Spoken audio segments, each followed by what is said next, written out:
علماء کرام، سامعین حضرات اور محترم سامعات، پیارے بچوں، اللہ وحدہ لا شریک کا بے پایہ فضل و کرم، اس کی عنایت و نوازش ہے کہ اس اللہ وحدہ لا شریک نے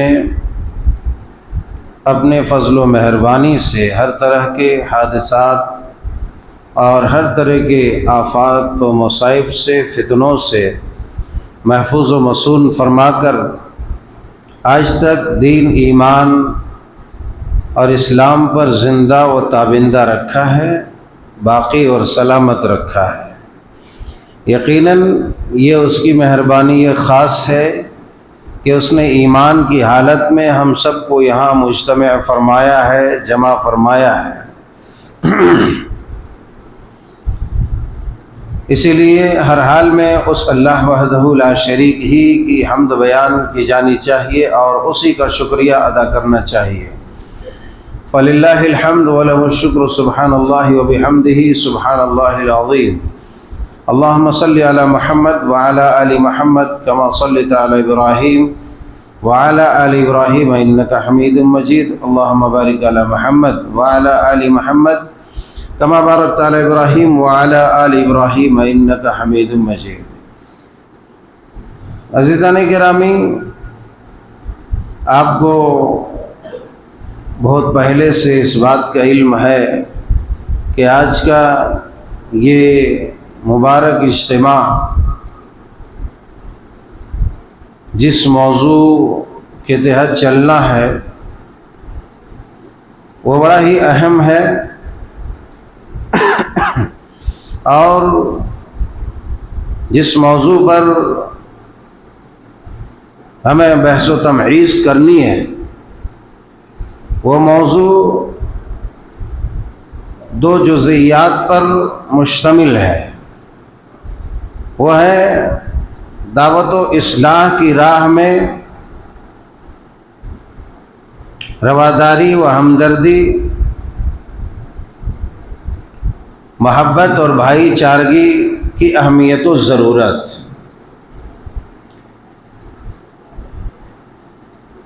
سب سے پہلے تو میں اللہ وحدہ لا شریک سے دعا کرتا ہوں کہ مولا کریم مجھ گنہگار کو حق سچ صحیح کہنے اور اس جس امانت کو آپ لینے کے لیے یہاں جمع ہوئے ہیں اور میں آپ کو سونپنے کا مکلف بنایا گیا ہوں، اس کو پوری دیانت و صداقت کے ساتھ پہنچانے کی، بیان کرنے کی، اور ہم سب کو اسی طرح سننے کی اور کما حق عمل کرنے کی توفیق عطا فرمائے۔ آپ نے سنا کہ جو موضوع ہمارا ہے، جس پر چند باتیں آئیں گی، وہ ہے دعوت و اصلاح کی راہ میں بھائی چارگی، رواداری، آپسی محبت، الفت کی اہمیت و ضرورت۔ میں نے خطبہ مسنونہ کے بعد جو آیت کریمہ پڑھی ہے، جو آیات آپ کے سامنے رکھی ہے، یہ دونوں ہی باتیں ان آیات کے اندر اللہ تبارک و تعالیٰ نے واضح طور پر بیان فرمائی ہے، اور یہ پیغام دیا ہے کہ جو بھی کوئی دعوت و اصلاح کا کام کرنا چاہتا ہے،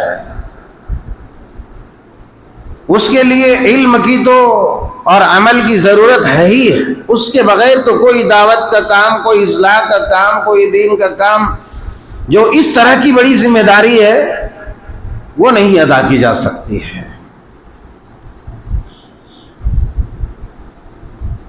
اللہ نے فرمایا کہ وَاعْتَصِمُوا بِحَبْلِ اللَّهِ جَمِيعًا، کہ میرے بندو تم سب کے سب مل کر کے اللہ تعالیٰ کی رسی کو مضبوطی کے ساتھ تھام لو۔ وَاعْتَصِمُوا بِحَبْلِ اللَّهِ جَمِيعًا، تم سب کے سب اللہ تعالیٰ کی رسی کو مضبوطی کے ساتھ تھام لو۔ اور ساتھ ہی فرمایا وَلَا تَفَرَّقُوا، آپس میں اختلاف تفرقہ بازی، انتشار کا ماحول پیدا نہ کرو، مت بٹو آپس میں، اللہ کی رسی کو تھام لو، تفرقہ بازی مت کرو۔ اور اگر تمہارے اندر تفرقہ بازی کرنے کا کوئی خیال آ رہا ہو،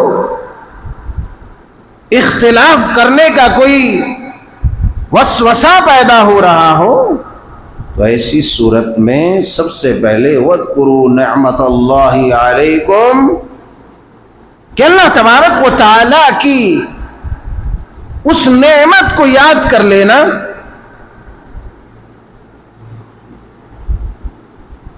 کہ جب اذ کنتم اعداء، تم سب کے سب آپس میں ایک دوسرے کے دشمن تھے، تم سب کے سب آپس میں ایک دوسرے کے دشمن تھے، ایک دوسرے سے متنفر تھے، ایک دوسرے سے جدا تھے، معمولی باتوں میں ایک دوسرے سے بھڑ جایا کرتے تھے اور خانہ جنگی کا ماحول ہو جایا کرتا تھا۔ اللہ تعالیٰ کی اس نعمت کو یاد کرنا، اذ کنتم اعداء فألف بین قلوبکم فاصبحتم بنعمتہ اخوانا، کہ تمہارے دلوں کو نرم کر دیا، تمہارے دلوں کو نرم کر دیا، تمہارے دلوں میں محبت پیدا کر دی، فاصبحتم بنعمتہ اخوانا، اور اس کی برکت سے تم سب کے سب آپس میں بھائی بھائی ہو گئے۔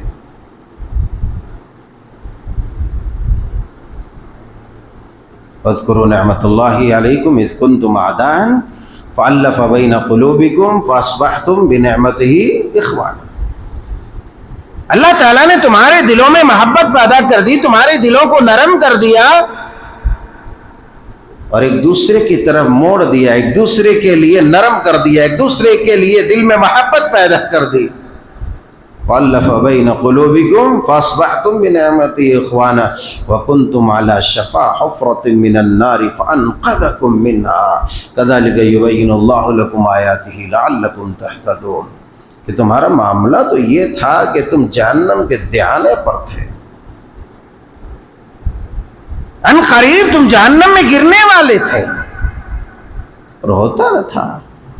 اسلام کی آمد سے پہلے اگر اوس و خزرج کا، جن کی محبت کی داستان رہتی دنیا تک، اخوت کی داستان رہتی دنیا تک بیان کی جائیں گی، صبح قیامت تک ان کی مثالیں بیان کی جائیں گی، مدینہ کے دو بڑے بڑے خاندان، دو بڑے بڑے قبائل، اسلام کی آمد سے پہلے ان کی کیفیت کیا تھی، ان کا معاملہ کیا تھا؟ ان کا معاملہ یہ تھا کہ ذرا سی بات پہ، ذرا سی نوک جھونک پہ ایک دوسرے کے خون کے پیاسے ہو جایا کرتے تھے۔ مگر نبی نے جب امن کا پیغام دیا، توحید کا پیغام دیا، سنت کا پیغام دیا، تو وہی سب کے سب جو آپس میں ایک دوسرے کے خون کے پیاسے تھے، معمولی بات پر جو ہے سالہ سال تک جنگیں چلتی رہتی تھی، اور نہ جانے کسی ایک قتل پر کتنے معصوموں کا خون بہا دیا جاتا، کسی ایک انسان کے قتل پر ایک کی جگہ نہ جانے کتنے معصوموں کا خون بہایا جاتا تھا۔ یہ کیفیت تھی ان کی۔ اللہ نے کہا ہم نے ایک دوسرے کے لیے تمہارے دل کو نرم کر دیا، اور اس کی برکت سے، اللہ کی اس رحمت کی برکت سے تم سب کے سب بھائی بھائی ہو گئے۔ تم تو جہنم کے کنارے پر تھے، بات پر ایک دوسرے کو جہنم رسید کر دیتا، ایک دوسرے کی گردنیں اڑا دیتا، ایک دوسرے کا خون بہا دیتا۔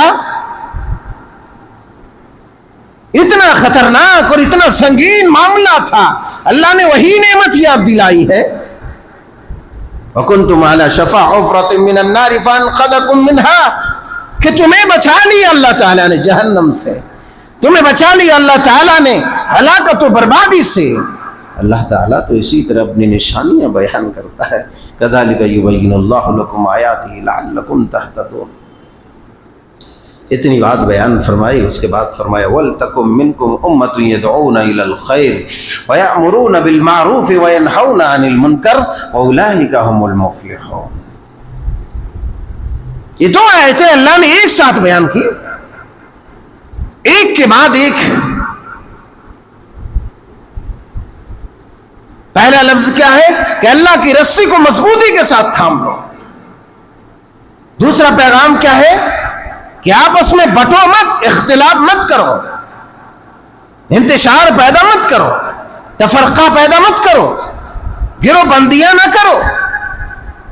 اور اگر اس طرح کے خیالات آ رہے ہوں تو اللہ تعالیٰ کی اس نعمت کو یاد کر لینا کہ اللہ تعالیٰ نے جو تمہارے دلوں کو ایک دوسرے کے لیے نرم کر دیا، ایک دوسرے کے لیے محبت کا گہوارہ بنا دیا، ایک دوسرے کے لیے ایک دوسرے کی طرف جو ہے مائل کر دیا، تاکہ تم فتنہ و فساد برپا نہ کرو، جہنم کے دہانے سے تمہیں بچا لیا۔ اس کے بعد فرمایا وَلْتَكُمْ مِنْكُمْ أُمَّةٌ يَدْعُونَ إِلَى الْخَيْرِ، کہ تم میں سے ایک جماعت ایسی ہونی چاہیے جو لوگوں کو خیر کی طرف بلانے والے ہو۔ تمہارا ایک گروہ ایسا ہونا چاہیے جو بھلائی کی طرف لوگوں کو دعوت دینے والے ہو۔ اگر آپ آیات کی ترتیب اور تسلسل پر غور کریں گے تو آپ کو معلوم ہوگا کہ اس دعوت کے عظیم بیڑے کو اٹھانے کے لیے، اصلاح کی عظیم ذمہ داری کو اٹھانے کے لیے آپ کو سب سے پہلے جو کام کرنا ہے وہ امن و امان کا ماحول کریٹ کرنا ہے۔ امن و امان کا ماحول کریٹ کرنا ہے۔ آپ کو خود ایک امن پسند انسان بن جانا ہے۔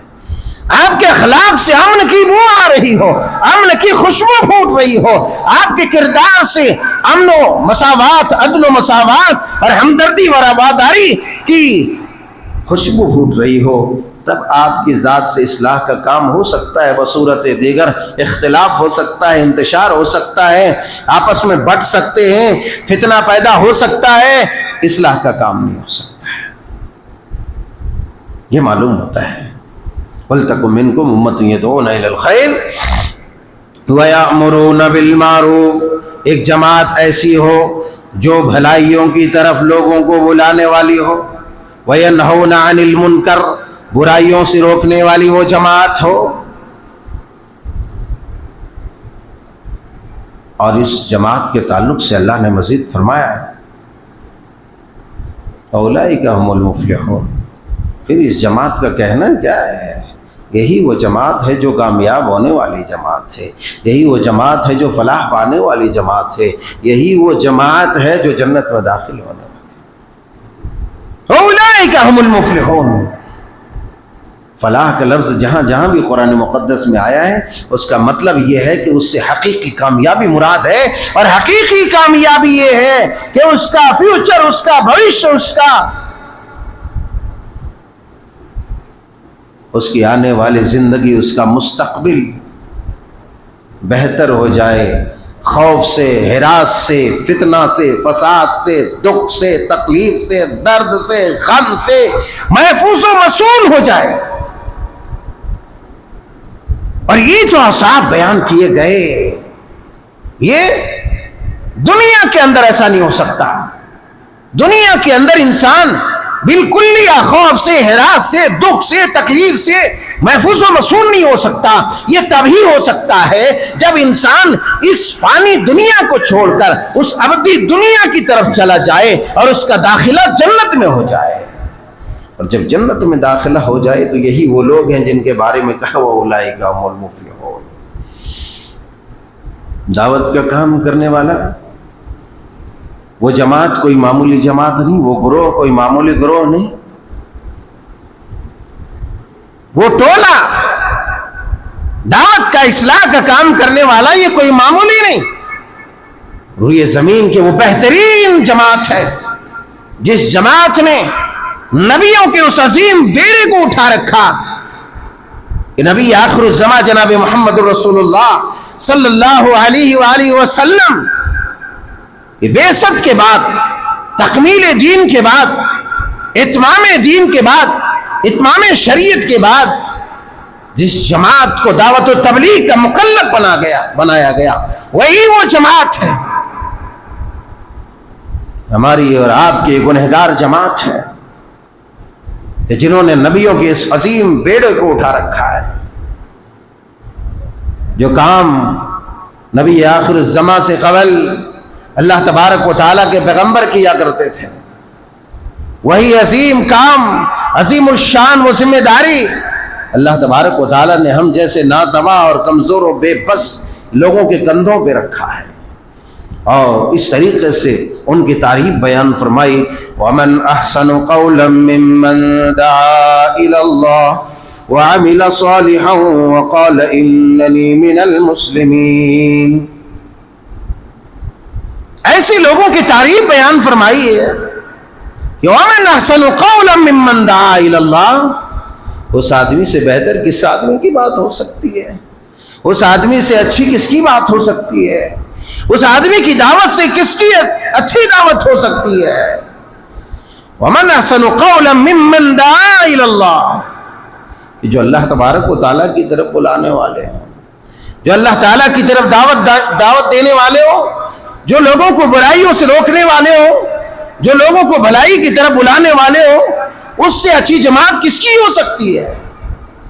اللہ تبارک و تعالیٰ نے اس انوکھے انداز میں تعریف بیان کی، اے نوجوانوں کی جماعت، اس لیے اس عظیم بیڑے کو اٹھانے کے لیے اپنے کمزور کندھوں کو مضبوط کرو، اپنے کمزور کندھوں کو مضبوط کرو، اور کیا اپنے کیا بیگانے، ہر کسی کے پاس توحید کی دعوت پیش کرنے کی کوشش کرو تاکہ ہماری نجات ہو سکے، اللہ تبارک و تعالی ہمیں آتش جہنم سے بچاوے۔ لیکن ایک بات اور ذہن نشین کر لے انسان، اس عظیم بیڑے کو اٹھانے سے پہلے آدمی کو اس قابل بنانا ہوگا، آدمی کو اس لائق بنانا ہوگا تاکہ صحیح رہنمائی ہو سکے، تاکہ صحیح طریقے سے رہنمائی ہو سکے۔ ایسا نہ ہو کہ کچا پکا ہم نے کسی آیت کا معنی جان لیا اور پھر اسی طریقے سے بغیر پوری طرح سے سمجھے سوچے ہم نے لوگوں تک وہ ٹرانسفر کر دیا اور خود ہم غلطی پر تھے، اور پھر غلطی پر غلطی ہوتی گئی، جس نے عمل کیا اس نے غلط عمل کیا۔ یہ بوجھ آپ اٹھانے کے قابل نہیں ہو سکیں گے۔ اللہ تبارک و تعالیٰ کے پیارے رسول صلی اللہ علیہ وسلم حضرت عبداللہ ابن عمرو ابن عاص رضی اللہ تعالیٰ عنہ بیان کرتے ہیں، جو صحیح بخاری کتاب و احادیث الانبیاء میں موجود ہے کہ بلغوا عنی ولو آیا، کہ تمہیں ایک آیت کا معنی ہی، ایک آیت کا مفہوم، ایک آیت کا مطلب اگر تم نے سمجھ لیا ہے تو اوروں تک پہنچا دو۔ سمجھنے کا مطلب جانتے ہیں؟ سمجھنے کا مطلب معلوم ہے آپ کو؟ سمجھنے کا مطلب یہ ہے کہ اس کی حقیقت و ماہیت سے آپ کو واقفیت ہو جائے، آپ پوری طرح سے جان لیں کہ اس آیت میں اللہ تبارک و تعالیٰ نے کیا بیان کیا ہے، کس ضمن میں بیان کیا ہے، کس موقع پر بیان کیا ہے، اس کا خلاصہ کیا ہے۔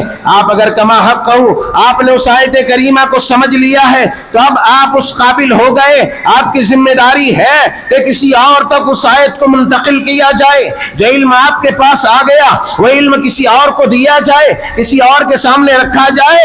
ایسا نہ ہو کہ ہم نے خود سمجھا نہیں، ہم نے خود جانا نہیں، ہم نے کبھی اس پر علماء سے بیٹھ کر اس پر تبصرے نہیں کیے، ہم نے کبھی خود علماء کے سامنے زانوے تلمس طے نہیں کیے، اور چلو ایک آیت جان لیا، معنی تھوڑا سمجھ گیا، کچا ہے پکا ہے، جانتا ہے نہ جانتا ہے، حقیقت و ماہیت سے واقفیت نہیں، مگر بولتا گیا، سمجھاتا گیا، سناتا گیا، یہ آپ کے لیے وبال جان بن سکتا ہے، یہ آپ کے لیے وبال جان بن سکتا ہے۔ اس لیے آپ جو پیغام سنیں اللہ کا، جو پیغام سنیں رسول اللہ کا، جس سے سنیں اس سے مکمل طور پر اس سے واقفیت کی کوشش کریں کہ میں اس چیز سے مکمل طور پر واقف ہو جاؤں، تب آپ اس عظیم ذمہ داری اٹھانے کے قابل ہوں گے، اور اللہ تبارک و تعالیٰ نے جو آپ کی تعریف کی ہے پھر اس تعریف کے آپ حقیقی مستحق و مصداق ہوں گے۔ بصورت دیگر ہماری گاڑی پھنس سکتی ہے۔ ومن احسن قولا ممن دعا الى اللہ وعمل صالحا وقال اننی من المسلمین۔ فرمایا سب سے اچھی بات اسی آدمی کی ہے جس آدمی نے اللہ تبارک و تعالی کی طرف لوگوں کو بلایا ہے۔ اس کا مطلب یہ ہے کہ سب سے معزز انسان وہی ہے جس نے اللہ تبارک و تعالیٰ کی طرف بلانے کی ذمہ داری، بلانے کا بیڑا اپنے اوپر ڈال لیا ہے، اور یہ فریضہ سمجھ کر کے اسے ادا کر رہا ہے۔ اس سے معزز دنیا میں کوئی ہستی نہیں، اس سے معزز دنیا میں کوئی انسان نہیں۔ یہاں پر ایک بات اور میں کوٹ کروں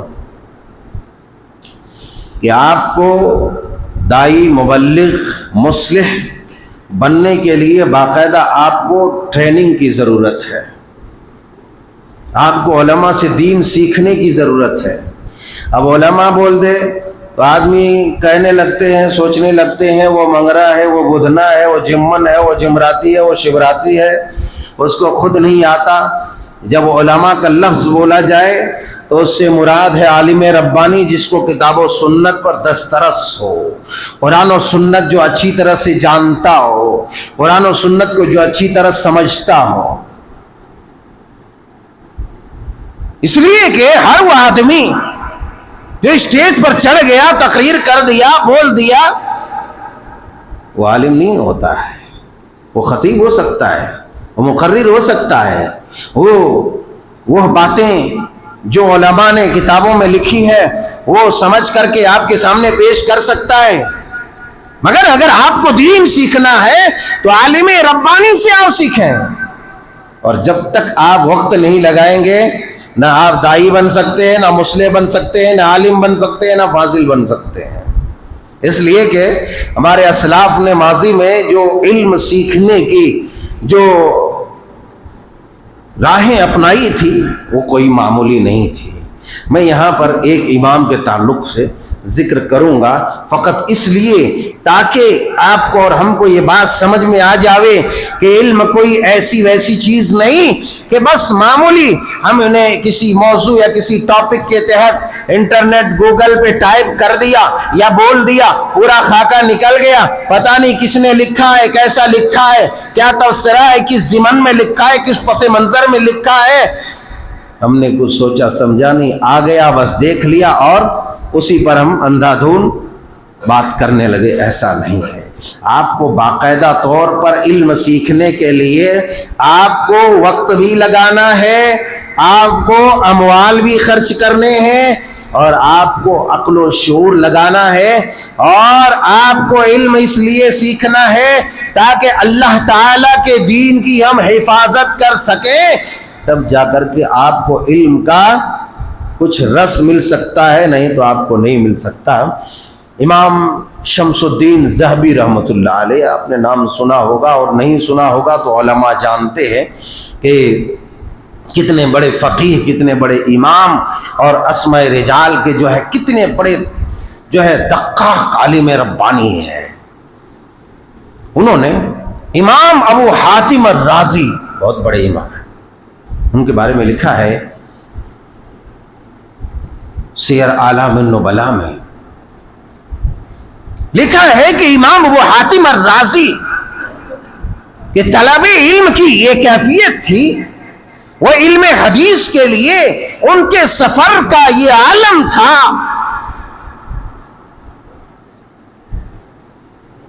کہ 3000 تقریباً میل یعنی لگ بھگ 5000 کلومیٹر،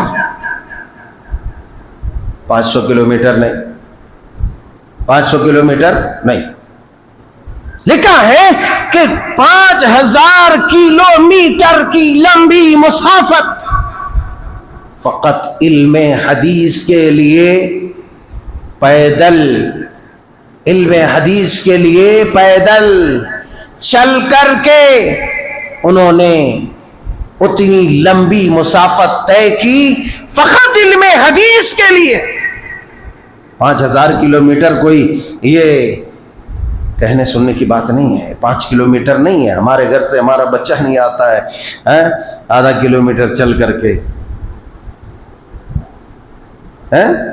مولاناؤں کو، عالموں کو ہم گھر ہی بلا لیتے ہیں، ٹیچروں کو ہم گھر ہی بلا لیتے ہیں. چلو فیسلٹیز ہے، مگر میں کہتا ہوں کہ وہ علم کو ذلیل کرنا ہے جو گھر گھر جا کر کے پڑھا رہے ہیں. اس میں علماء کو فیسز مل جاتے ہیں اور پڑھاتے ہیں، مگر میں کہتا ہوں کہ اس میں علم کو رسوا کرنے کے سوا کوئی عمل نہیں ہوتا ہے. اور بیچارہ وہ عالم ربانی، عالم دین، وہ خود بھی رسوا ہوتا ہے ذلیل. میں ایک ایسے عالم دین کو جانتا ہوں جو اسی حیدرآباد میں اتنے قابل اور اتنے جو ہے باوقار عالم ہیں، بااخلاق ہیں، کہ وہ بھی ٹیوشن وغیرہ پڑھاتے رہتے ہیں. تو ٹیوشن پڑھانے کے لیے جاتے ہیں، کہتے ہیں شیخ جب میں جاتا ہوں تو پہلے تو دستک دے کر کے دیر تک کھڑا رہتا، پھر اندر سے آواز آتی ہے، کہتے ہیں کہ ابھی مول صاحب ذرا رکیے، بچہ تیار نہیں ہوا ہے. مول صاحب بچہ تیار نہیں ہوا ہے، ذرا چٹائی بچھا لینے دیجئے، کرسی لگا لینے دیجئے، صوفہ ٹھیک کر لینے دیجئے، ابھی بچہ تیار ہو رہا ہے. میں تو کہتا ہوں اے علماء حق کی جماعت، ایسے خود کو بھی رسوا نہ کرو اور اپنے علم کو بھی رسوا نہ کرو. امام بخاری رحمۃ اللہ علیہ کو تو جانتے ہی ہیں آپ سب. آپ لوگوں میں سے کسی کو غصہ بھی آتا ہوگا، کیا بکواس کر رہے ہو یار، اب ٹیوشن پڑھانا بھی بند کر دیں گے. میں بند نہیں کروا رہا ہوں اللہ والوں، لیکن وہ احترام کا پہلو اختیار کرو جو اختیار کیا جانا چاہیے. نہ علم کو ذلیل کرو، نہ علماء کو ذلیل کرو. نہ علم کو ذلیل کرو، نہ علماء کو. امام بخاری سے حاکم وقت نے، خلیفہ وقت نے کہا کہ امام وقت آپ نے جو کتاب تصنیف کی ہے، حدیث کے عظیم الشان جو کتاب آپ نے لکھی ہے صحیح بخاری، میرے شہزادوں کو میرے گھر میں آ کے آپ انہیں تعلیم دیجیے. امام بخاری نے کہا نہیں، میں اس علم کو کسی کے دروازے پر ذلیل و رسوا نہیں کر سکتا. اس کو کہا جا رہا ہے، حاکم وقت کو کہا جا رہا ہے، خلیفہ وقت کو کہا جا رہا ہے، وقت کے بڑی طاقت کو کہا جا رہا ہے کہ جس کے ایک اشارے پر امام وقت کا گلا کاٹ دیا جا سکتا ہے. سمجھ رہے ہیں بات؟ پھر کہا اچھا کوئی بات نہیں، آپ گھر نہیں آ رہے، آپ ہمارے بیٹوں شہزادوں کے لیے، ہمارے شہزادوں کے لیے، راجکماروں کے لیے آپ ایک الگ کلاس لگائیے. امام بخاری رحمت اللہ علیہ تعالی رحمت الواسعہ نے کہا کہ میں کسی ایک شخص کے لیے افادہ عام کا گلا گھونٹ نہیں سکتا. اگر تمہارے بیٹے کو پڑھنا ہے تو میرے اسی کٹیے میں، اسی جھوپڑی میں اور اسی حجرے میں آ کر کے تمام عالم اسلام کے بچوں کے ساتھ آ کر کے پڑھے، میں پڑھانے کے لیے تیار ہوں. جانتے ہیں امام بخاری کو کتنی پریشانیاں جھیلنا پڑی. بہرحال یہ باتیں ضمناً آ گئی، یہ بیدار کرنے کے لیے ہے، زندہ کرنے کے لیے. اللہ والوں خود کو زندہ کرو، زندہ کرو. اتنے تمام سہولیات کے باوجود، اتنے تمام فیسلٹیز کے باوجود آج ہم اور ہماری اولاد، ہماری نسلیں جہالت کے شکار ہے، علم کی روح سے محروم ہے. تو اس کا سبب کیا ہو سکتا ہے؟ یہ وہی ہو سکتا ہے کہ نہ ہم نے علم کی قدر کی، نہ علماء کی قدر کی، نہ قرآن و سنت کی ویسی تعظیم کی جیسی تعظیم ہونی چاہیے. میں عرض کر رہا تھا کہ امام ابو حاتم الرازی رحمت اللہ علیہ نے علم حدیث کے لیے 5000 کلومیٹر کی لمبی مسافت طے کی، اتنا لمبا سفر اپنی زندگی میں کیا تاکہ نبی کریم صلی اللہ علیہ وسلم کی حدیث مبارکہ حفظ کر سکے، حدیث مبارکہ لکھ سکے، حدیث مبارکہ پڑھ سکے، حدیث مبارکہ سن سکے اور حدیث نبویہ کو لوگوں تک پہنچا سکے، لوگوں کو سنا سکے. علم یوں ہی نہیں آ جاتا. اس لیے اے جوانوں کی جماعت، اے قوم کی بیٹیوں، اے قوم کے بیٹوں، میں گزارش کرتا ہوں اگر آپ کو علم سیکھنا ہے تو آپ کو وقت کے ساتھ ساتھ آپ کو رقومات تو خرچ کرنا ہی ہے، مگر آپ کو سفر بھی کرنا پڑے گا۔ آپ کہیں گے کہ گھر میں ایک بچے کو بٹھا کر کے کتنے جو ہے اصول کے ساتھ اور خوش اسلوبی کے ساتھ پڑھایا جا سکتا ہے، میں یہ تو نہیں جانتا، اس لیے کہ میں نے ٹیوشن کبھی نہیں پڑھایا، اس لیے مجھے نہیں معلوم ہے، مجھے نہیں معلوم ہے۔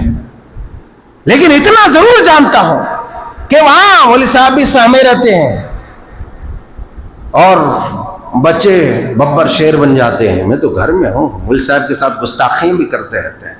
بہرحال کہنے کا مطلب اللہ والو یہ ہے، اگر ہم دین کا، تبلیغ کا اور اصلاح کا یہ عظیم بیڑا اٹھانا چاہتے ہیں تو ضرورت ہمیں سب سے پہلے علم کا حاصل کرنا، اس کے بعد جب علم آ جائے پھر اس آیت کریمہ کے پیش نظر کہ وَمَنْ أَحْسَنُ قَوْلًا مِّمَّنْ دَعَا إِلَى اللَّهِ وَعَمِلَ صَالِحًا، ہاں اگر کوئی اللہ کی طرف بلانے والا ہے، کوئی تبلیغ کرنے والا ہے، کوئی اصلاح کرنے والا ہے، کوئی اللہ کے دین کی طرف دعوت دینے والا ہے، اللہ کا پیغام سنانے والا ہے، تو ایسی صورت میں اس کا معاملہ یہ ہو کہ علم حاصل کرنے کے بعد اس کو بلانے سے پہلے وَعَمِلَ صَالِحًا، خود کو اپنے آپ کو عمل صالح کے ساتھ اسے مزین کرنا ہے، ان علوم پر جو انہوں نے قرآن و سنت کی تعلیم لی ہے اس کے مطابق اپنے آپ کو ڈھالنا ہے، اس پر عمل کرنا ہے، تب وہ سب سے بہتر انسان ہو سکتا ہے، تب وہ سب سے بہتر ان کی بات ہو سکتی ہے۔ نہیں تو پھر اللہ کا وہ کلام أَتَأْمُرُونَ النَّاسَ بِالْبِرِّ وَتَنْسَوْنَ أَنفُسَكُمْ وَأَنْتُمْ تَتْلُونَ الْكِتَابَ أَفَلَا تَعْقِلُونَ، اے لوگوں کیا تمہارے اندر عقل نہیں ہے کہ تم جن باتوں کا لوگوں کو حکم دیتے ہو خود کو اس سے بیگانہ کر رکھے ہو، خود کو بھلا دیے ہو ان باتوں سے، ایسی باتوں کا تم لوگوں کو حکم دیتے ہو جن باتوں پر تمہارا عمل ہی نہیں ہے۔ اس ضمن میں ایک حدیث پاک میں آگے جا کر کے سناؤں گا، یقیناً آپ کے شریان اعظم کو، آپ کے رگوں کی سب سے اہم دل کو ہلا کر کے رکھ دے گی وہ حدیث پاک۔ اگر باتیں آگے نکل گئی تو آپ میں سے کوئی بھی یاد دلا سکتا ہے کہ مول صاحب وہ بات آپ جو کہنے والے تھے وہ حدیث آپ سنائیے۔ وہ صحیح بخاری شریف کتاب بدیع الخلق اور صحیح مسلم شریف کتاب الزہد کی حدیث پاک ہے۔ اتنا ایڈریس بتا دیا ہوں، اب آگے باتیں بعد میں کروں گا۔ وَمَنْ أَحْسَنُ قَوْلًا مِّمَّنْ دَعَا إِلَى اللَّهِ وَعَمِلَ صَالِحًا وَقَالَ إِنَّنِي مِنَ الْمُسْلِمِينَ، عمل کرنے کے بعد وہ کہے کہ ہاں میں مسلمان ہوں، میرا اخلاق دیکھ لو، میرا انداز دیکھ لو، میرا چرتر دیکھ لو، میرا کردار دیکھ لو، میں بلا رہا ہوں، میں دوغلا نہیں ہوں، میں دو منہ والا نہیں ہوں کہ ایک منہ سے ایک بات کروں دوسرے منہ سے دوسری بات کروں، کہ میں آپ کو اللہ کی طرف بلاؤں اور خود میں برائیوں کی طرف جاؤں، میں آپ کو رسول اللہ کی طرف بلاؤں اور پھر میں غیر اللہ کی طرف جاؤں، میں ان میں سے نہیں ہوں۔ میں عمل کر کے بتا رہا ہوں کہ وَإِنَّنِي مِنَ الْمُسْلِمِينَ، میں مسلمان ہوں۔ لہٰذا اگر تمہیں ایمان قبول کرنا ہے، اسلام پہ عمل کرنا ہے تو سن لو اے دنیا والوں کہ تم مجھے دیکھو، میرے اعمال کو دیکھو، میرے کلام کو دیکھو، میرے جملے کو دیکھو، میری باتوں کو دیکھو، میں جو بیان کر رہا ہوں وہ بیان سنو، وہ میرا کلام دیکھو، وہ میرا انداز دیکھو کہ میں مسلمان ہوں، میں اللہ کی باتیں بیان کر رہا ہوں، میں رسول اللہ کی سیرت بیان کر رہا ہوں۔ اے جوانوں کی جماعت، اس وقت دنیا کے سامنے سب سے زیادہ جس چیز کے پرچار کی ہمیں ضرورت ہے وہ نبی کی سیرت کے پرچار کی ضرورت ہے، نبی کی سیرت کے پرچار کی ضرورت ہے، نبی کی سیرت کو عام کرنے کی ضرورت ہے، نبی کی سنتوں کو عام کرنے کی ضرورت ہے، تاکہ دنیا یہ سمجھ سکے کہ جس کے مشن کی طرف یہ بلا رہے ہیں وہ کوئی معمولی انسان نہیں ہے، وہ دنیا کے سب سے عظیم ترین انسان ہے، وہ دنیا کے سب سے بہترین انسان ہے، وہ دنیا کے سب سے باکمال انسان ہے، وہ دنیا کے سب سے مکمل اور اعلیٰ ترین اخلاق والا انسان ہے۔ ہم دعوت دیتے ہیں، ہم بلاتے ہیں، ہمارے اندر ہزاروں خرابیاں ہیں، ہم انسان ہیں، خرابیاں ہو سکتی ہے، مگر مستقل خرابیاں نہ ہو، دائمی خرابیاں نہ ہو، ہمارے اندر اصلاح کے پہلو ہوں۔ اور جب ہم مسلمان ہیں تو صحیح بخاری شریف کتاب الایمان، صحیح مسلم شریف کتاب الایمان میں حضرت جریر بن عبداللہ رضی اللہ تعالیٰ عنہ بیان فرماتے ہیں، بایعت رسول اللہ صلی اللہ علیہ وسلم علی اقامت الصلاة وایتاء الزکاة والنصح لکل مسلم۔ اگر ہم دعوت کا کام کر رہے ہیں، اصلاح کا کام کر رہے ہیں، تو ہمارے اندر یہ پہلو بھی ہونا چاہیے۔ حضرت جریر بن عبداللہ کیا کہتے ہیں کہ میں نے نبی کریم صلی اللہ علیہ وسلم کے دست اطہر پر بیعت کیا، دست اطہر پر بیعت کیا، اس بات پر کہ علی اقامت الصلاۃ، کہ میں نماز قائم کروں، نماز قائم کروں۔ میں خود کو بھی کہہ رہا ہوں اور آپ سب کو بھی کہہ رہا ہوں، ماؤں کو بھی کہہ رہا ہوں، بیٹیوں کو بھی کہہ رہا ہوں، بیٹوں کو، جوانوں کو، سب کو کہہ رہا ہوں، ہم لوگ داعی ہیں، ہم لوگ مصلح ہیں، ہم لوگ مبلغ ہیں، ہم کام کرنے والے ہیں، اللہ کے غلام ہیں، اللہ کے غلام ہمیں اللہ کی طرف بلانے والے لوگ ہیں۔ ہم میں سے ہر کوئی اپنا جائزہ لے کہ ہماری نمازوں کی کیفیت کیا ہے، ہماری خیر خواہی کی کیفیت کیا ہے، ہمارے اخلاق کی کیفیت کیا ہے، ہمارے کردار کی کیفیت کیا ہے۔ اگر جائزہ نہیں لیا، اور جائزہ لیا تو لو اور دیکھو اپنے اندر جھانک کے، اگر خامیاں ہیں تو ہم اس قابل نہیں ہیں کہ ہم لوگوں کو بلا سکیں، ہم بلکہ اس بدترین عذاب کے مستحق ہیں جس کا اعلان نبی آخر الزمان نے کیا ہے، اور میں نے ابھی سنانے کا وعدہ کیا ہے۔ اے نوجوانوں کی جماعت، نبی کریم صلی اللہ علیہ وسلم کے شاگرد رشید نے کہا بایعت رسول اللہ صلی اللہ علیہ وسلم علی اقامت الصلاۃ، اے لوگوں میں نے نبی کریم صلی اللہ علیہ وسلم کے دست اطہر پر اس بات پر ایگریمنٹ کیا ہے، اس بات پر عہد کیا ہے، اس بات پر بیعت کی ہے کہ میں نماز کو ہمیشہ قائم رکھوں گا، نماز میں برقرار رکھوں گا، نماز میں برقرار رہوں گا، نماز میں ڈنڈیاں نہیں ماروں گا، نماز ترک نہیں کروں گا، نماز نہیں چھوڑوں گا، زکوٰۃ ادا کرتا رہوں گا، زکوٰۃ میں ڈنڈیاں نہیں ماروں گا۔ نماز کی ہماری حالت، زکوٰۃ کی ہماری حالت الامان والحفیظ، نماز کی جو کیفیت ہے وہ ہم اچھی طرح جان رہے ہیں، مگر زکوٰۃ کی جو بدترین کیفیت اس سماج میں ہے، میں کہتا ہوں کہ آدھے سے زیادہ فسادات، آدھے سے زیادہ فتنے، آدھے سے زیادہ مصائب کے جو ہم شکار ہو رہے ہیں، اس کا ایک بڑا سبب یہ ہے کہ ہم مستحق زکوٰۃ ہونے کے باوجود، ہم صاحب نصاب ہونے کے باوجود بھی صحیح وقت پر صحیح طریقے سے زکوٰۃ نہیں نکالتے ہیں۔ زیادہ تر لوگوں کو میں نے نوٹس کیا، مال نکال لیا، یا پھر اس کو خالی رمضان میں کٹ بنا کر کے پیش کر دیا لوگوں میں۔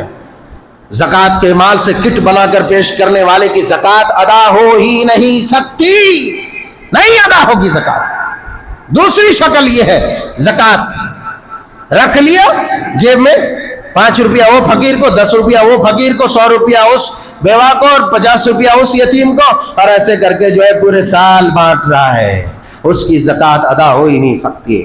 تیسرے وہ لوگ ہیں جو بس دے دیا ادھر ادھر، ہاں سب دے دیے، فلاں مدرسے میں دے دیا، فلاں فقیروں کو دے دیا، غریبوں کو دے دیا، کتنا دیا نہیں پتا۔ جبکہ زکوٰۃ کا معاملہ اتنا حساس ہے، آپ کی زکوٰۃ جس دن آپ کے اس متعینہ جو نصاب ہے، اس پر جس دن 1 سال گزر گیا، اسی دن بلا کسی تاخیر کے، وداؤٹ ڈیلے، آپ کو زکوٰۃ نکال دینی ہے اور مستحقین تک پہنچا دینا ہے۔ زکوٰۃ نکال دینا ہے، کوئی دو رائے نہیں ہے۔ اگر شعبان میں آدمی کے زکوٰۃ کا وقت پورا ہو رہا ہے تو اسے رمضان تک انتظار کرنے میں اسے گناہ ملے گا، اتنا حساس معاملہ ہے۔ ایک دم صحیح ناپ کر کے حق کو نکالنا ہے، تول کر کے کہ کتنا ہے اتنا، اس سے کم نہیں، کم ہوا تو پھر نہیں ہوگا۔ یہ مسئلہ ہے۔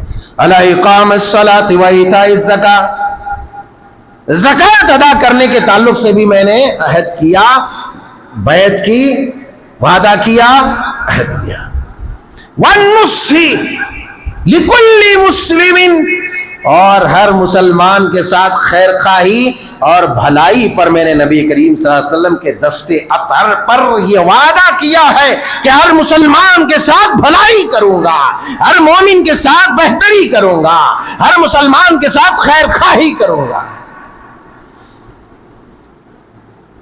ہر مسلمان کے ساتھ خیر خواہی کروں گا۔ اللہ والو،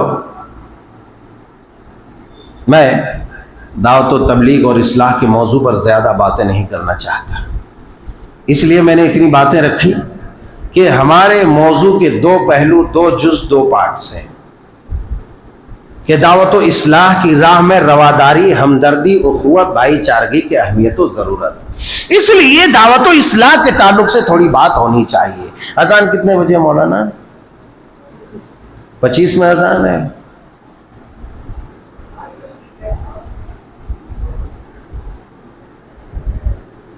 ٹھیک ہے، اطمینان کے ساتھ باتیں سمجھ آ رہی؟ اللہ والوں نہیں آ رہی؟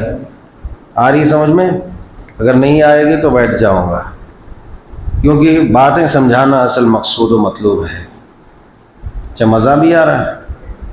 نہیں آ رہا مزہ؟ آ رہا ہے تو ایک بار سبحان اللہ بول دو۔ سبحان اللہ، مزہ آنا چاہیے، کیونکہ قرآن و سنت کی باتوں میں جس کو مزہ نہ آئے اس کو کہاں مزہ آئے گا؟ پھر گانوں میں مزہ آئے گا، ہیں؟ گانوں میں مزہ آئے گا۔ دعوت و اصلاح کا عمل اتنا اہم ہے کہ علماء بھی کہتے ہیں، کہتے آ رہے ہیں، اور آج ہم بھی کہہ رہے ہیں کہ اگر اس ملک میں امن و امان، یا کسی بھی ملک میں امن و امان انسان کو قائم کرنا ہے، تو اسے دعوت و اصلاح کے کام سے کبھی بھی پہلو تہی اختیار نہیں کرنا ہے، کبھی بھی اپنے آپ کو کاٹ کے نہیں رکھنا ہے۔ ہمیشہ جس طرح سے ہو سکتا ہے۔ بہت سارے لوگ سوچتے ہیں کہ بھائی ہم کو تو کچھ آتا جاتا نہیں، ہم دعوت و اصلاح کا کام کہاں سے کریں گے؟ تو جو دعوت و اصلاح کا کام کرنے والا جو گروہ ہے، جو جماعت ہے، جو ٹیم ہے، اس ٹیم کی آپ کو مدد کرنا ہے، اس ٹیم کے ساتھ آپ کو چلنا ہے۔ آپ کی جیب اگر گرم ہے تو جیب سے نکالنا ہے، اگر وہ بھی نہیں ہے تو اپنا وقت دینا ہے، اور ان مجاہدوں کی حفاظت کرنی ہے، ان کا ساتھ دینا۔ تعاونوا علی البر والتقوی ولا تعاونوا علی الاثم والعدوان۔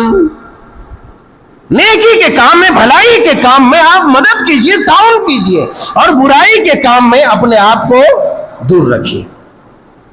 برائی کے کاموں میں مدد نہیں، مگر بعض دفعہ ہم یہ سمجھتے ہیں کہ یہ برا عمل ہے، یہ قبیح عمل ہے، یہ خلاف شریعت عمل ہے، مگر ہم دھڑلے کے ساتھ وہاں کر گزرتے ہیں اور کرنے دیتے ہیں، عمل کے ساتھ بھی دیتے ہیں، معاذ اللہ۔ اور کوئی جماعت ہے، کوئی ٹیم ہے، کچھ لوگ ہیں جو دین کا کام کر رہے ہیں، اللہ کے فضل سے جانتے ہوئے ان کی ٹانگیں کاٹتے رہتے ہیں، جانتے ہوئے ان کی ٹانگوں کو کھینچتے رہتے ہیں۔ ایک عجیب طرح کی کھجلی ہوتی ہے، ایک عجیب طرح کا کیڑا اس پر مسلط ہوتا ہے۔ مجھ سے بہتر اس کو کون جانتا ہے کہ کتنے لوگوں نے میری ٹانگیں کاٹنے کی کوشش کی؟ کون جانتا ہے؟ بہت جانتا ہوں میں اچھی طرح سے۔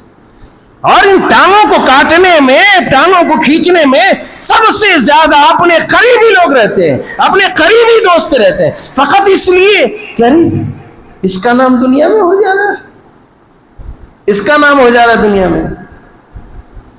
اللہ کا قاعدہ یہ ہے، اس کا قانون یہ ہے کہ 7 زمینوں کے اندر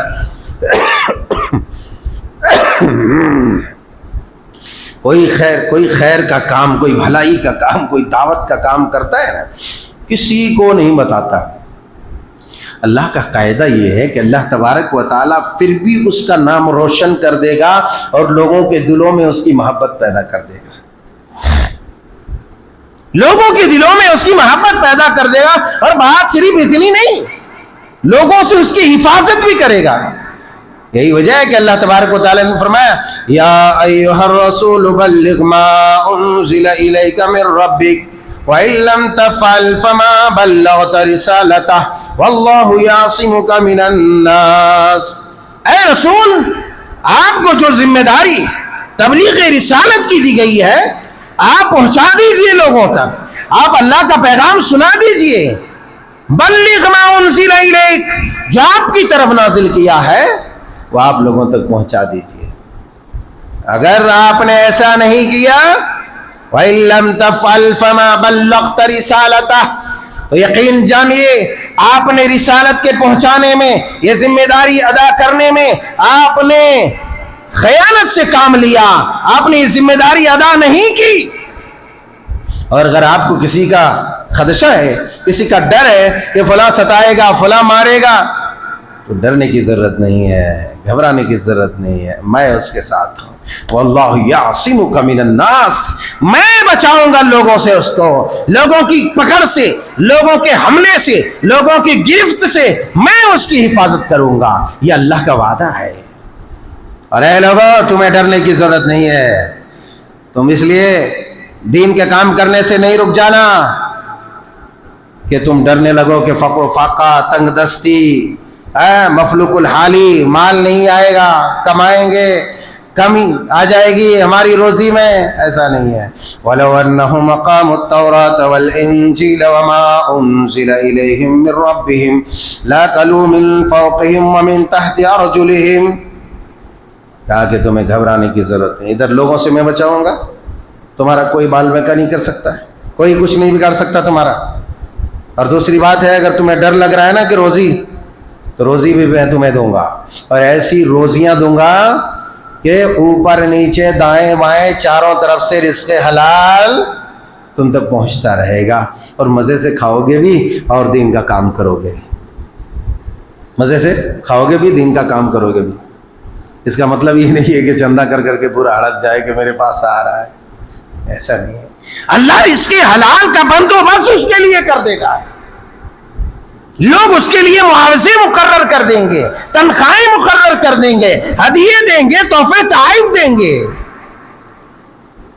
پھر مزے کی زندگی ہو جائے گی۔ اس لیے کبھی بھی اپنا ہاتھ پیچھے نہیں روکنا، اور اگر تم نے پیچھے روک لیا تو سنن ترمذی کے حدیث پاک اور دیگر کتب حدیث میں حضرت حذیفہ بن یمان رضی اللہ تعالیٰ عنہ بیان فرماتے ہیں کہ رسول اکرم صلی اللہ علیہ وسلم نے ارشاد فرمایا، والذی نفسی بیدہ لتأمرن بالمعروف ولتنہون عن المنکر او لیسلطن اللہ علی شرارکم ثم یدعو خیارکم فلا یستجاب لکم۔ اللہ اکبر کبیرہ۔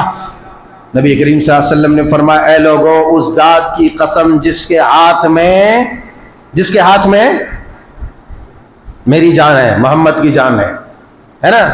کچھ لوگ کہتے ہیں محمد صلی اللہ علیہ وسلم خود مختار ہیں، خود مختار نہیں، اللہ کے ماتحت ہیں، اللہ کے ماتحت ہیں، اللہ کے انڈر ہیں، اللہ کے بندے ہیں، اللہ کے غلام ہیں، کہ میری جان ہے۔ لَتَأْمُرُنَّ بِالْمَعْرُوفِ وَلَتَنْهُنَّ عَنِ الْمُنْكَرِ أَوْ لَيُوشِكَنَّ اللَّهُ عَلَيْكُمْ، کہ سنو، اگر تم نے دعوت و تبلیغ کا کام، اصلاح کا کام، بھلائی کا کام، خیر کا کام، لوگوں کو بھلائی کی طرف بلانے سے اپنے آپ کو روکے رکھا، برائیوں سے نہ روکا، لوگوں کو بھلائی کی طرف دعوت نہ دی، تو سن لو، ممکن ہے، قریب ہے کہ اللہ تبارک و تعالیٰ تمہارے اوپر اپنا عذاب مسلط کر دے گا۔ پھر معاملہ یہ ہوگا کہ ثم یدعو خیارکم فلا یستجاب لکم، کہ تم میں سے تمہارے نیک لوگ دعا کریں گے مگر ان کی دعائیں قبول نہیں ہوں گی۔ دوسری روایت میں او لیسلطن اللہ علیکم شرارکم، کہ جب اس کام کو، اس بیڑے کو تم چھوڑ دو گے اٹھانا، تو اللہ تبارک و تعالیٰ تمہارے بدماش لوگوں کو، تمہارے غنڈوں کو، تمہارے موالیوں کو تمہارے اوپر مسلط کر دے گا، پھر وہ تمہیں ہانکے گا، تمہیں وہ کوٹے گا، تمہیں وہ پیٹے گا، اور پھر معاملہ یہ ہوگا، مار تو کھاؤ گے، مار کھاؤ گے، مگر تم میں سے کچھ نیک لوگ بھی ہوں گے، وہ بیچارے لوگ خوب دعائیں کریں گے، ثم یدعو خیارکم، تمہارے نیک لوگ دعائیں کریں گے، فلا یستجاب لکم، دعائیں قبول نہیں ہوگی۔ اے اللہ والو، تمہاری دعائیں قبول نہیں ہوں گی۔ گناہ کا سائیڈ ایفیکٹ کتنا ہے کہ فریضے کو ترک کرنے کا، کہ اللہ دعائیں مسترد کر دیتا ہے، وہ بھی نیک لوگوں کی دعائیں مسترد کر دیتا ہے۔ کتنی بڑی بات ہے، کتنی بڑی بات ہے۔ اللہ کا عذاب نازل ہو جائے گا، اللہ دشمنوں کو مسلط کر دے گا، اللہ تمہاری دعاؤں کو رد کر دے گا، تو تمہارے پاس بچا کیا ہے؟ کیا بچا ہے یار؟ کچھ بھی نہیں بچا، لکیر کے فقیر ہو گئے، اب کچھ بھی نہیں رہا تمہارے پاس، بس جانوروں کی طرح زندگی گزارتے رہو۔ بہرحال اس حدیث پاک کی طرف آتا ہوں کہ اس پہلو کی طرف، کیونکہ مزید وقت اجازت نہیں دیتا، اور اگر دعوت و تبلیغ کا کام آپ کریں گے تو آپ ہمیشہ سرخرو رہیں گے، تر و تازہ رہیں گے، لوگوں کے حملے، لوگوں کے پرہار ہوں گے، پھر بھی آپ بچے رہیں گے انشاءاللہ۔ اس لیے کہ نبی کریم صلی اللہ علیہ وسلم کا فرمان عالی، نظر اللہ امرا سمع منا شیئا فبلغه کما سمعه فرب مبلغ اوعى، کہ اللہ تعالیٰ اس چہرے کو تر و تازہ رکھے جو میری کوئی بات، میرا کوئی پیغام سنے اور دوسروں تک اسے پہنچا دے۔ اب اس کام میں نے آیت کریمہ میں جو شروع میں آیت کریمہ پڑھی تھی، اس میں کیا پیغام تھا کہ اگر دعوت و اصلاح کا کام ہم کرنا چاہتے ہیں، اس کے لیے ہمیں ایک پلیٹ فارم تیار کرنا ہے، ماحول کو سازگار کرنا ہے، اور مہربانی، رواداری، ہمدردی کا پہلو اختیار کرنا ہے، آپس میں اتحاد قائم کرنا ہے، تاکہ اس کی برکت سے تمہارا جو مشن ہے توحید کے پرچار کا، سنت کی ترویج کا، اس مشن میں تمہیں کامیابی ملے گی، تم فوز و فلاح پاؤ گے، بصورت دیگر آپ کو نہیں مل سکتا، نہیں مل سکتی کامیابی، فوز و فلاح نہیں پا سکتے، اس لیے کہ آپس میں اختلاف، آپس میں انتشار و اختلاف کی اس کی قباحت اتنی خطرناک ہے کہ اللہ تبارک و تعالیٰ اس سے علم اٹھا لیتا ہے، اس سے برکتیں اٹھا لیتا ہے۔ آپ کو حدیث پاک معلوم ہے نا لیلۃ القدر کی؟ آپ صلی اللہ علیہ وسلم بتانے جا رہے تھے کون سی رات ہے لیلۃ القدر کی، دو جمال لڑ رہا ہے، بحث و مباحثہ کر رہا ہے، نبی کریم صلی اللہ علیہ وسلم کی توجہ ادھر منعطف ہو گئی، کیا چل رہا ہے، ان کی طرف توجہ دیا، آپ سے وہ علم اٹھا لیا، کہا ارے یار میں تم لوگوں کو بتانے کے لیے آ رہا تھا، اب تم لوگ لڑ رہے تھے میں بھول ہی گیا، چلو اسی میں بھلائی، کتنی بڑی بھلائی خیر اللہ تبارک و تعالیٰ نے اٹھا لیا۔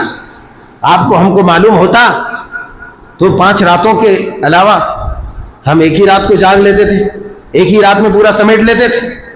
آپ تصور کیجئے، اللہ کی حکمت ہے، مگر آپ پہلی چیز پر آپ غور کریں کہ اختلاف، انتشار کتنی خطرناک چیز ہے کہ اس سے رحمت و برکت اٹھ جاتی ہے۔ اے جوانوں کی جماعت، اگر مومنوں کے درمیان اتفاق قائم نہیں رہا تو مومن کسی بھی فیلڈ میں کامیابی حاصل نہیں کر سکتا۔ اگر مکۃ المکرمہ سے جو توحید کی صدائے خوش خرام پھوٹی اور وہاں سے نکلی، وہ دعوت کا کام جاری ہوا اور مدینے میں پروان چڑھا، اور پھر مدینے میں پروان چڑھا اور پھر ساری کائنات میں وہ دعوت پھیل چکی، تو اس کا ایک سبب یہ تھا کہ مہاجر و انصار کی آپسی محبت، آپسی رواداری، آپسی اخوت، آپسی ہمدردی، کہ ایک صاحب نے اپنی پوری جائیداد میں سے آدھی پراپرٹی، آدھی جائیداد دوسرے کو دینے کے لیے تیار، 2 بیویوں میں سے ایک بیوی ہبہ کرنے کے لیے تیار، اپنی پراپرٹی بانٹنے کے لیے تیار، اپنا کھانا بانٹنے کے لیے تیار۔ یہی وجہ تھی کہ اس رواداری کی برکت کی وجہ سے، اس رواداری اور ہمدردی، اس اخوت و بھائی چارگی اور اس محبت کی برکت سے قیصر و کسریٰ کے گھنگروؤں کو صرف توڑا نہیں بلکہ ریزہ ریزہ کر دیا، قیصر و کسریٰ کے اس عظیم طاقت کے غرور کو ملیا میٹ کر دیا۔ وہ وجہ کیا تھی کہ اسلام کے پرچم کو ان قلعوں میں بلند کیا اور لہرایا جن قلعوں کی طرف کبھی یہ دیکھ نہیں سکتے تھے، کبھی سوچ نہیں سکتے تھے۔ وہ محبت کی طاقت، وہ اتحاد کی طاقت، وہ امن و آشتی اور آپسی اخوت کی برکت تھی کہ اللہ تبارک و تعالیٰ نے بڑی بڑی سپر پاور طاقتوں کو صحابہ کرام علیہم الرضوان کے قدموں میں جھکا دیا، اس لیے کہ مومن جب مل جاتا ہے تو دنیا کی کوئی طاقت اسے کمزور نہیں کر سکتی۔ حضرت ابو موسیٰ رضی اللہ تعالیٰ عنہ بیان فرماتے ہیں، صحیح مسلم شریف کتاب البر والصلۃ والآداب کی حدیث پاک بیان فرماتے ہیں کہ المؤمن للمؤمن کالبنیان یشد بعضہ بعضا۔ اے مومن کا عالم تو یہ ہے، مسلمانوں کا عالم تو یہ ہے کہ مومن جو اینٹ کی جو مضبوط دیوار ہے نا، اس دیوار کے مانند ہے کہ جس طریقے سے ایک اینٹ دوسرے اینٹ کو، ایک دیوار دوسری دیوار کو، ایک پیلر دوسرے پیلر کو تقویت دیتا ہے، مضبوطی پہنچاتا ہے، اسی طریقے سے ایک مومن دوسرے مومن کو مضبوطی دیتا ہے۔ اور اسی طرح سے المؤمن للمؤمن کالبنیان یشد بعضہ بعضا، مومن کی کیفیت یہ ہے۔ وہی صحیح مسلم شریف کتاب البر والصلۃ والآداب میں حضرت نعمان بن بشیر رضی اللہ تعالیٰ عنہ بیان فرماتے ہیں کہ رسول اکرم صلی اللہ علیہ وسلم نے ارشاد فرمایا مثل المؤمنین فی توادہم وتراحمہم وتعاطفہم مثل الجسد اذا اشتكى منه عضو تداعى له سائر الجسد بالسهر والحمى. کہا کہ مومن کی مثال تو یہ ہے کہ وہ محبت میں، آپسی رواداری میں، شفقت میں، نرم مزاجی میں، نرمی میں ایک جسم کے مانند ہے، ایک جسم کے مانند. ہمارا معاملہ کیا ہے؟ ہم کہاں ہیں؟ ہم کہاں ہیں؟ ہمارا معاملہ کیا ہے؟ ہم چھوٹی چھوٹی سی بات میں، چھوٹی چھوٹی سی رنجش میں اپنے اس بھائی، اپنے اس مسلمان بھائی جو اللہ کی راہ میں چلنے والا ہے، جو اللہ کا دین، اللہ کے دین کی خدمت کرنے والا ہے، ہم چھوٹی چھوٹی باتوں میں ان سے رنجش رکھ کر کے، اپنے سینوں میں پال پال کر، عداوتیں بڑھا بڑھا کر، اناد پال پال کر ہم ایسی رکاوٹیں پیدا کرتے ہیں کہ الامان والحفیظ، کہ اللہ تبارک و تعالیٰ کا غضب ہی آ جائے، اللہ کا غضب ہی آ جائے. ارے ذاتی مفادات کی خاطر ہم دین کا بڑا بڑا نقصان کر لیتے ہیں، ذاتی مفادات کی خاطر. ذاتی مفادات میں دھن ہے، دولت ہے، جاہ و جلال ہے. سورہ ابی داؤد کی حدیث پاک نبی آخر الزمان صلی اللہ علیہ وسلم نے فرمایا ما ذئبان جائعان ارسل فی غنم بیفسد لها من حرث المرء. فرمایا کہ دو بھوکے بھیڑیے جس طریقے سے بکری کے ریوڑ کو جتنا نقصان نہیں پہنچا سکتا، بھیڑیا درندہ پھاڑ کھانے والا بکریوں کو، کہتے ہیں دو بھوکے بھیڑیے جتنا بکری کے ریوڑ کو نقصان نہیں پہنچا سکتا، دین کو اس سے زیادہ مال کی لالچ، دنیا کی لالچ اور انسان کے ظاہری ٹھاٹ باٹ اور جاہ و جلال کی لالچ اس سے زیادہ دین کو نقصان پہنچاتے ہیں. تھوڑی تھوڑی چیزوں میں ظاہری ایٹیٹیوڈ کی وجہ سے، اس نے ایسا نہیں کیا، اس نے میرے لیے ایسا نہیں کیا، اس نے ایسا نہیں کیا. ارے کہاں جی رہے ہو یار؟ ادھر کہتے ہو کہ ہم اللہ والے ہیں، اللہ کا دین، اللہ کے دین کی خدمت، توحید کی آبیاری، سنت کی ترویج کر رہے ہیں، اور تھوڑی سی تکلیف اپنے بھائی کی برداشت نہیں کر سکتے. تھوڑا سا دکھ کیا دے دیا، بس زمین آسمان ہم ایک کر دیتے ہیں. کہاں گئی یہ حدیث؟ مثل الجسد ایک جسم کی طرح ہے، اذا اشتکا منہ عضو، کہ جب اس کا کوئی حصہ تکلیف محسوس کرتا ہے، اس جسم کا کوئی حصہ دکھ محسوس کرتا ہے، درد محسوس کرتا ہے، تو تداعی سائر الجسم بالسہر والحمى، پھر جس طریقے سے اس ایک جگہ خراش آنے کی وجہ سے، ایک جگہ کچھ چوبھنے کی وجہ سے پورا جسم تکلیف محسوس کرتا ہے، درد محسوس کرتا ہے، حرارت محسوس کرتا ہے، اس طرح کی کیفیت تمہاری کہاں گئی؟ اے اللہ کے ولیوں کہاں گئی وہ کیفیت؟ اللہ کے ولی بننا چاہتے ہو، نبی کی سنتوں کی ترویج کر کے، کتاب اللہ کی ترویج کر کے، تبلیغ کر کے یہ مادہ اپنے اندر پیدا کرو تاکہ دین کا کام کرنا آسان ہو جائے، اور پوری تقویت کے ساتھ، پوری اجتماعیت کے ساتھ، پوری محبت کے ساتھ دنیا کے سامنے ہم دین پیش کریں. ہم دین پیش کر رہے ہوتے ہیں اور پھر آپس میں دست و گریباں ہو رہے ہوتے ہیں، آپس میں دست و گریباں ہو رہے ہوتے ہیں. دنیا دیکھ رہی ہوتی ہے، یہ دیکھو دین پیش کرنے والے، یہ دیکھو اسلام پیش کرنے والے، یہ دیکھو کتاب اللہ پیش کرنے والے، شریعت کی ترجمانی کرنے والے، یہ خود بھوکے بھیڑیے کی طرح آپس میں ایک دوسرے کے اوپر حملہ آور ہے، یہ دین پیش کر رہے ہیں. آج یہ حال ان دنیا پرست مولویوں کا بھی ہوا ہے، جنہوں نے دین کے نام پہ دین کا بیڑا غرق کیا ہے. ان دعات کا بھی ہوا ہے جنہوں نے دنیا کے ظاہری ٹھاٹ باٹ اور ظاہری رمق چمک کو دیکھ کر کے اس کا گرویدہ اور دلدادہ بن گیا ہے. بہرحال قصہ مختصر، میں سمجھتا ہوں کہ وقت ہو گیا ہے. ہوا کیا؟ اچھا نماز کا ٹائم بڑھایا گیا ہے. 8:35 میں اذان ہوگی. 8:35 میں اذان ہوگی. برابر ہے کہ اب یہ کر دیں اذان؟ 8:35 میں اذان ہوگی.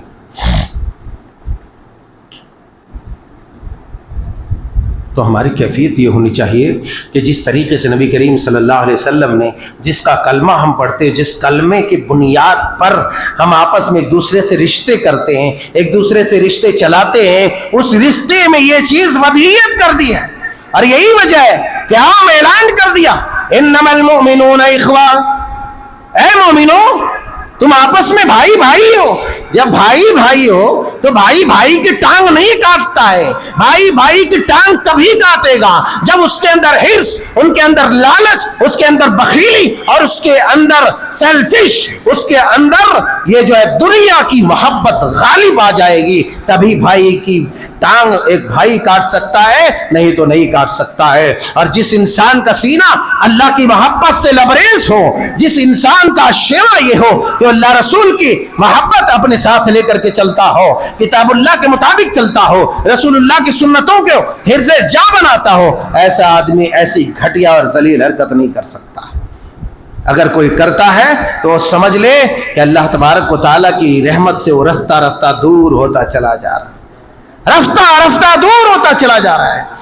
اس لیے کہ جب تک اتفاق و اتحاد ہمارے اندر قائم نہیں رہتا، جو غیر جس کے پاس ہم اپنا دین، اپنا مذہب پیش کرنا چاہتے ہیں، وہ ہم سے سیٹسفائی نہیں ہوگا، ہم سے مطمئن نہیں ہوگا، تو ہمارا دین ہم سے کبھی بھی قبول نہیں کرے گا، نہیں لے گا، نہ ہی ہم کو ترقی مل سکتی ہے. میں نے کہا کہ اگر دنیا کے کونے کونے تک اسلام پہنچا، اس کی خوبی کیا تھی کہ اگر کسی ایک چھوٹے کو امیر بنا دیا جاتا، کسی بچے کو امیر بنا دیا جاتا. آپ جانتے ہیں نبی آخر الزمان مرض الموت میں مبتلا ہے صلی اللہ علیہ وسلم.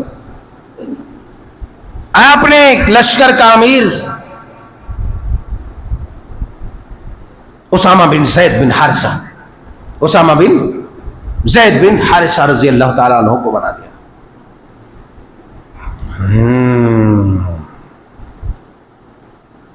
کسی جماعت میں اگر اور لوگوں سے زیادہ میں علم والا ہوں، اور لوگوں سے زیادہ میں 5 وقت کی نماز پڑھتا ہوں، تہجد پڑھتا ہوں، اور اس جماعت کا لیڈر اگر مجھے نہ بنایا، کسی کم علم والے کو بنا دیا، تو میرے تو پیٹ میں مروڑے پڑنے لگیں گے، میں تو بے موت ہی مرنے لگوں گا. مجھے نہیں دیا، میرے ساتھ بے انصافی ہوئی، میرے ساتھ نا انصافی ہوئی. اللہ والو، بال اتفاق اگر کسی مسئلے پر افادہ عام کے لیے، امت مسلمہ کے مفاد کے لیے اگر جماعت نے، ٹیم نے کوئی فیصلہ کر دیا ہے، تو آپ بڑے ہیں، بڑے سے بڑے ہیں، تو آپ مان لیجئے، اس لیے کہ اسی میں برکت ہے. ابھی ادھر جلیل القدر صحابی رسول حضرت ابو بکر صدیق ہے، جلیل القدر صحابی حضرت عمر فاروق ہے، حضرت عثمان غنی ہے، حضرت علی المرتضیٰ ہے. اللہ اللہ، اور نبی کے فرزندان، نبی کے نواسے ہیں. ادھر بڑے بڑے جرنیل ہیں، خالد ابن ولید ہے، اور بھی بڑے بڑے کبار صحابہ موجود ہے، سعد ابن ابی وقاص ہے. اللہ اللہ، اور بڑے بڑے صحابہ موجود. لیکن اس جماعت کا امیر، اس فوج کا امیر اگر کسی کو بنایا گیا تو کم عمر والے اسامہ بن زید کو بنایا. نہ عمر نے اعتراض کیا، نہ صدیق نے اعتراض کیا، نہ عثمان ذی النورین نے اعتراض کیا، نہ علی المرتضیٰ نے اعتراض کیا، نہ وہ لشکر جرار کا رہبر و رہنما وہ حضرت خالد ابن ولید رضی اللہ تعالی عنہ نے اعتراض کیا. کسی نے اعتراض نہیں کیا، اس لیے کوئی افادہ عام کے لیے نبی نے مقرر کیا تھا. اگر امت کا ایک بڑا گروہ کسی بات پر، کسی افادہ عام کے لیے کسی مسلمان پر اگر جمع ہو جاتا ہے، کسی کو منتخب کر لیتا ہے، اس کے اندر خوبیاں بھی ہے اور بعض خامیاں بھی، تب بھی آپ کو مان لینا چاہیے. یہی وہ محبت کا جذبہ تھا، وہ اطاعت کا جذبہ تھا، وہ پیروی کا جذبہ تھا، وہ سنت مصطفیٰ کی اہمیت کا جذبہ تھا، سنت مصطفیٰ کی عظمت دل کے اندر تھی، اسی کے پیش نظر صحابہ کرام علیہم الرضوان ایک چھوٹے سے چھوٹے صحابی کے ہاتھ میں بیعت کر لیتے اور اس کے ماتحت کام کرنے میں اپنے لیے نجات سمجھتے۔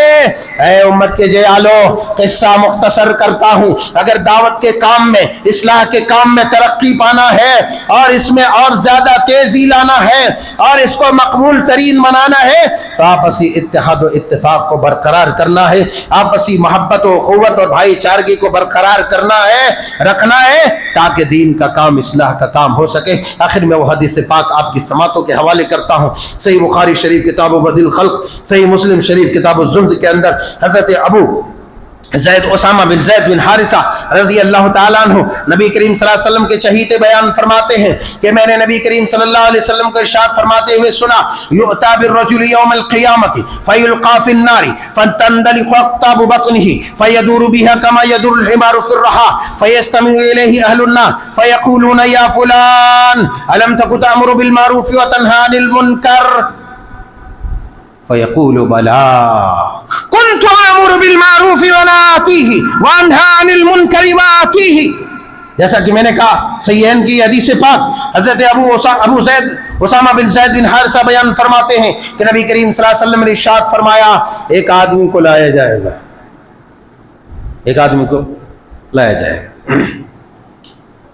یؤتی بالرجل یوم القیامہ، قیامت کے دن، فیلقی فی النار، اسے جہنم میں ڈال دیا جائے گا۔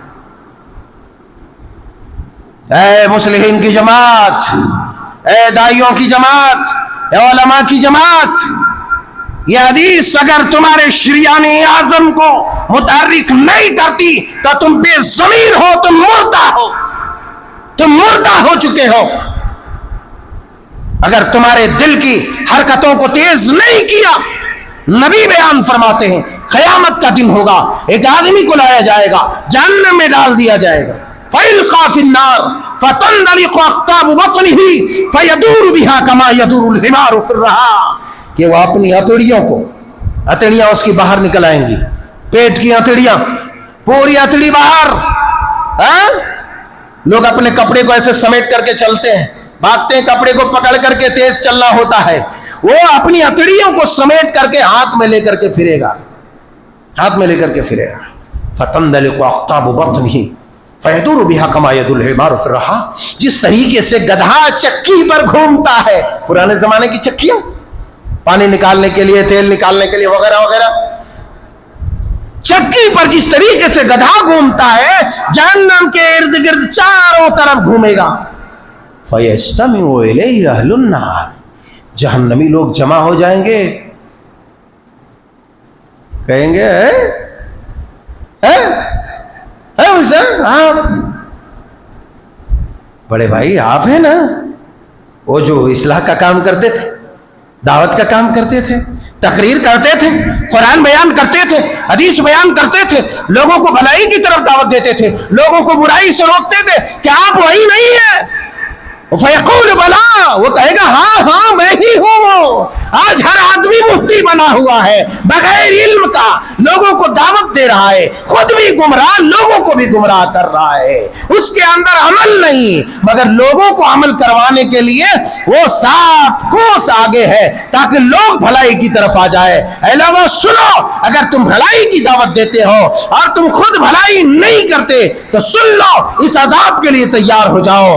نبی کہتے کہ وہ اپنی ہتھیلیوں کو لے کر کے جہنم میں چاروں طرف پھرے گا، جہنمی کہیں گے او بڑے میاں، او بڑے صاحب، اے مولوی صاحب، اے عالم صاحب، اے دائی و مبلغ صاحب، آپ نے تو ایسا کام کیا تھا، آپ ادھر کیسے آ گئے، ادھر کیسے بھگ گئے؟ وہ کہے گا ہاں کنت آمر بالمعروف ولا آتیہ۔ اے لوگوں سنو، میری یہ کیفیت اس لیے ہوئی ہے، میری یہ حالت اس لیے ہوئی ہے، میں اس عذاب کے شکار اس لیے ہو گیا، اس لیے کہ میں نے دنیا میں بھلائی کی طرف لوگوں کو بلایا مگر میں نے بھلائی کا کوئی کام نہیں کیا، نیکی کی طرف لوگوں کو بلایا میں نے نیک عمل نہیں کیا، آج اس لیے میں اس حالت میں پہنچ چکا ہوں۔ اور وانہا عن المنکر وآتیہ، اے لوگوں سنو، میری حالت کا میں ذمہ دار خود ہوں، میں لوگوں کو برائیوں سے روکتا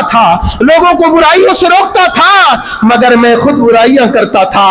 اے تنہائیوں میں برائی بدکاریاں کرنے والوں کہ ساری دنیا سو رہی ہے، تم تنے تنہا شراب پیو، زنا کرو، بدکاری کرو، بدمعاشی کرو اور دنیا میں اچھا بنو، تو سن لو اس عذاب کے لیے تیار ہو جاؤ۔ کتنا خطرناک عذاب ہے، ایک ایسی سزا ہے کہ ساری دنیا ہوگی، سارے جہنمی ہوں گے، لوگ اس کے گرد جمع ہوں گے، لوگ اسے رسوا کریں گے کہ آپ ہی تو تھے جو بھلائی کی طرف ہم سب کو بلاتے تھے، آج آپ خود اس حالت میں پہنچ گئے۔ اس کا جواب ہوگا اللہ والو کہ میں خود بھلائی نہیں کرتا تھا مگر بھلائی کی طرف بلاتا تھا، میں خود بے عمل تھا، میں داعی تھا، مبلغ تھا، عالم تھا، فاضل تھا، میں خود برائیوں سے روکتا تھا مگر خود برائی کرتا تھا۔ کتنا خطرناک ہے۔ اے لوگو، اے مسلمانوں، اے قوم کی بیٹیوں، اے قوم کے جیالوں، اے فرزندوں، اے دختروں، سنو، اگر چاہتے ہو کہ دنیا و آخرت میں سرخروئی میسر ہو تو پھر ایسی صورت میں ہم سب کو ایک بن کر کے، متحد ہو کر کے، اللہ کے لیے کام کر کے، سن لو، جب جان اللہ کے لیے کام کرو گے تو پھر ساری مشکلات خود حل ہو جائیں گی اور آسانیاں پیدا ہو جائیں گی۔ رنج جو دل میں اپنے بھائی کے لیے ہے وہ ختم ہو جائے گا، جو عناد ہے وہ ختم ہو جائے گا، جو عناد، جو بغض ہے وہ ختم ہو جائے گا۔ اللہ کی رضا کے لیے کام کرو گے تو ایسی صورت میں آئیے ہم سب مل کر کے بارگاہ رب العزت میں دعا کرتے ہیں کہ مولا کریم، ہم تیرے در کے گنہگار بنتے ہیں میرے پروردگار۔ اے اللہ، ہم سے بڑی بڑی خطائیں ہوئی، ہم بے عمل ہیں، ہمارے اعمال اس قدر نہیں، اس قابل نہیں جیسے تجھے مقبول ہے میرے مولا۔ اے اللہ، ہماری ٹوٹی پھوٹی لنگڑی لولی عبادتوں کو تو صحت مند اور سوست اور تن و من توانا بنا کر کے اپنی بارگاہ میں قبول فرما لے۔ اے اللہ، آخری دم تک ہم سب کو کتاب و سنت کے مطابق زندگی بسر کرنے والا اور کتاب و سنت کا ترویج و کتاب و سنت کی ترویج کرنے والا، تبلیغ کرنے والا بنا کر کے قائم و دائم رکھ۔ جب ہمارا خاتمہ ہو، خاتمہ بالخیر ہو۔ آمین، تقبل یا رب العالمین۔ وآخر دعوانا ان الحمد للہ رب العالمین، والسلام علیکم ورحمۃ اللہ وبرکاتہ۔ اللہ اکبر، اللہ